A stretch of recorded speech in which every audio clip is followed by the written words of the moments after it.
దేవుని నామానికి స్తోత్రములు. ఈ ఉదయకాల సమయంలో మీ అందరికీ కూడా నా హృదయపూర్వకమైనటువంటి వందనాలు తెలియజేస్తున్నానండి.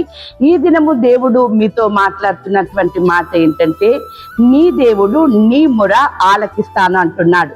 దేవుని బిడ్డలారా, ఏది కావాలని, ఏది జరగాలని, ఏది ఉండాలని, ఏది కలగాలని మీరు దేవుని సన్నిధానములో దేవుని పాదములు పట్టుకొని మీరు మొరపెడుతూ ఉన్నారో, మీరు వేడుకుంటూ ఉన్నారో, ప్రార్థన చేస్తూ ఉన్నారో, మీ ప్రార్థనలు దేవుడు ఆలకిస్తాడంట. దేవుని వాక్యం సెలవిస్తా ఉంది. 3వ కీర్తన 4వ వచనములో భక్తుడి రీతిగా అంటూ ఉన్నాడు, ఎలుగెత్తి నేను యెహోవాను మొరపెట్టినప్పుడు ఆయన తన పరిశుద్ధ పర్వతము నుండి నాకు ఉత్తరం ఇచ్చును. ఎంత అద్భుతమైనటువంటి మాట. ఎలుగెత్తి ఆయన దేవునికి ఆయన మొరపెడుతున్నాడంట. మొరపెడుతున్నప్పుడు దేవుడంట తన పరిశుద్ధ పర్వతము నుండి నాకు ఉత్తరం ఇచ్చెను అని చెప్పి మాట్లాడుతా ఉన్నాడు. ఆ భక్తుడికి ఇచ్చినటువంటి ఉత్తరము, దేవునికి నువ్వు మొరపెడుతున్నావు కదా, నీకు ఇవ్వడా?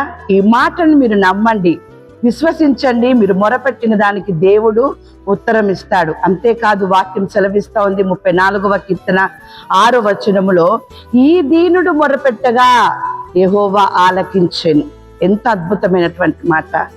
దేవుని బిడ్డలారా, ఒక భక్తుడు ఎలుగెత్తి ప్రార్థించినప్పుడు, మొరపెట్టినప్పుడు తన పరిశుద్ధ పర్వతము నుండి నాకు ఉత్తరం ఇచ్చాను అనేటటువంటి మాటని నువ్వు పట్టుకొని నీవు దీనుడుగా తగ్గించుకొని దేవుని సన్నిధానములో నువ్వు మొరపెట్టినప్పుడు దేవుడు ఖచ్చితంగా నీ మొరను ఆలకిస్తాడు.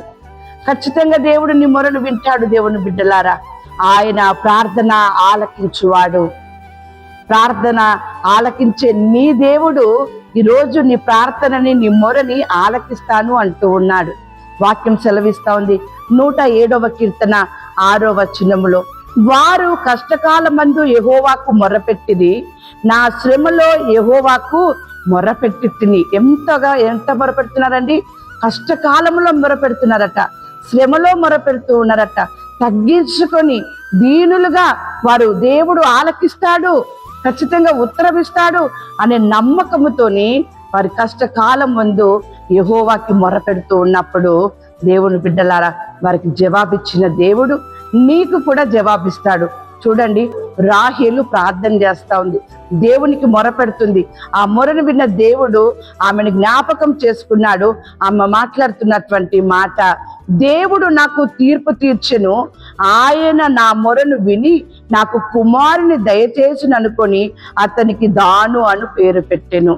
ఎంత అద్భుతమైనటువంటి కార్యము ఆమె పట్ల జరిగింది. దేవుని బిడ్డలారా, ఈ రీతిగా శ్రమలో ఉండి నువ్వు మొరపెడుతున్నావా? కష్టంలో ఉండి నువ్వు మొరపెడుతున్నావా? గర్భము రావాలని నువ్వు మొరపెడుతున్నావా? ఖచ్చితంగా ఈ దినమున దేవుడు నీతో చెప్పుచున్నటువంటి మాట, ఆయన నీ మొరని ఆలకిస్తాడు.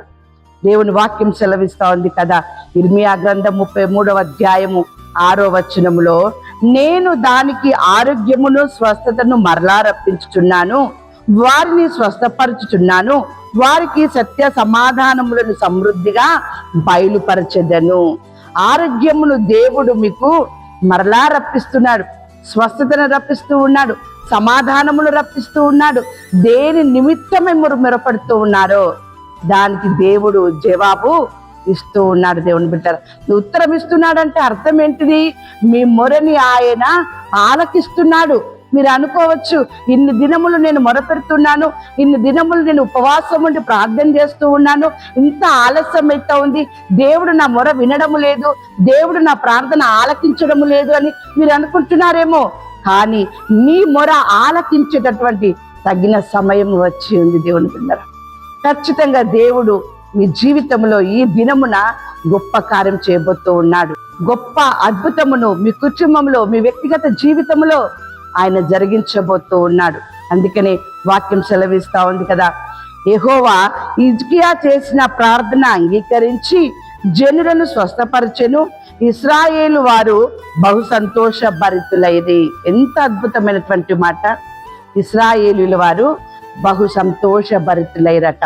ఎందుకు వారికి ఆ సంతోషం వచ్చిందంటే, హిజ్కియా చేసిన మొరని దేవుడు ఆలకించి వారి జీవితంలో కార్యం జరిగించినాడు కాబట్టి, వారికి ఉత్తరం ఇచ్చాడు కాబట్టి, వారికి సమాధానం ఇచ్చాడు కాబట్టి, వారికి మరలా స్వస్థతని, ఆరోగ్యముని ఇచ్చాడు కాబట్టి, వారు మొర్రపెట్టినప్పుడు శ్రమ నుండి, కష్టము నుండి గర్భము లేనటువంటి పరిస్థితుల్లో నుండి అన్ని విధాలుగా వారికి అనుకున్నది వారికి దేవుడు కలగజేసి ఉన్నాడు కాబట్టి వారు బహు సంతోషభరితులైరి. ఈరోజు నీ కుటుంబంలో ఇలాంటి కార్యము నెరవేరును గాక.